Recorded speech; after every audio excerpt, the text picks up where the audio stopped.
Hi, and welcome to the North Carolina Math 1 end of course, test number 1, question 15. A baseball player throws a ball from the outfield toward home plate. The ball's height above the ground is modeled by this equation, where y is the height in feet and x represents the time in seconds.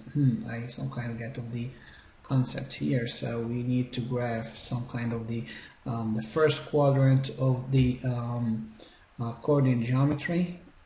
This is the time, and this is the height in seconds. The ball is initially thrown from a height of 6 feet, so assume this is 6. Let's just graph something here. This is 6.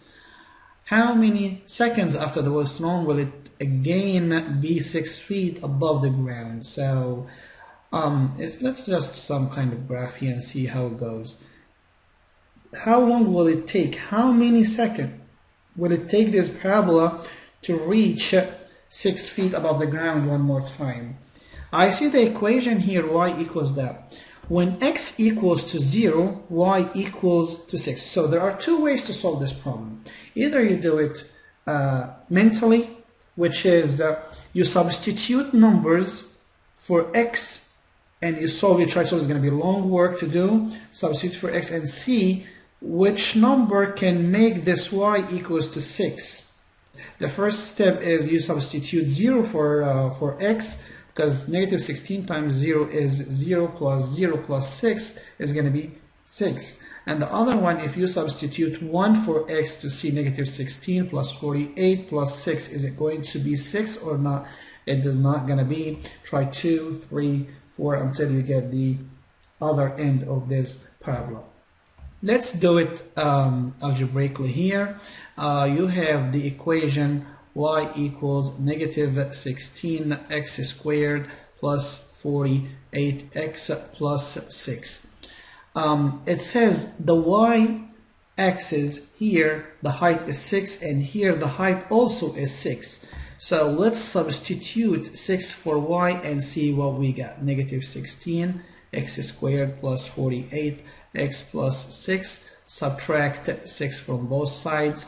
You will get negative 16x squared plus 48x plus 0 equals 6 minus 6 is 0 equals 0. And let's factor this one. In order for you to factor something like this, this is not a trinomial. It is just it's two terms. You have just two terms. When you factor it, the best way is you find the GCF, greatest common factor. But before we do this, there is no problem if we divide both sides by, I see negative 16. Let's divide both sides by negative 16. I see this is a common number, 16 and 48. 48 is 16 times 3. So let's divide the first one by 16. You will get, by negative 16, you get x squared. A negative, a positive divided by negative is a negative. 48 divided by 16, that is 3x equals to 0. And then you take the greatest common factor in this one here, which is x, and whatever inside x times what is x squared, that's x. And x times what is negative 3x, that is negative 3 equals to 0. And you always check your work by working backward and see if this one matches or equivalent to this one or not.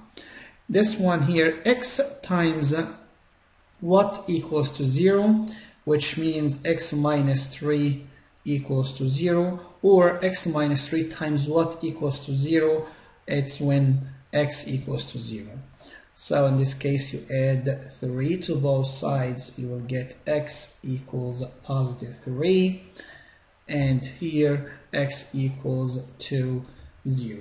In this case here, the parabola or this quadratic equation will reach when x reach the 6, the height of 6, when x equals to 0 and when x equals to 3. So in this case here, the coordinate of this point is going to be, let's write the coordinate, is going to be 3 and 6. So after 3 seconds, the parabola will reach the height of 6. Your final answer is 3. Work well.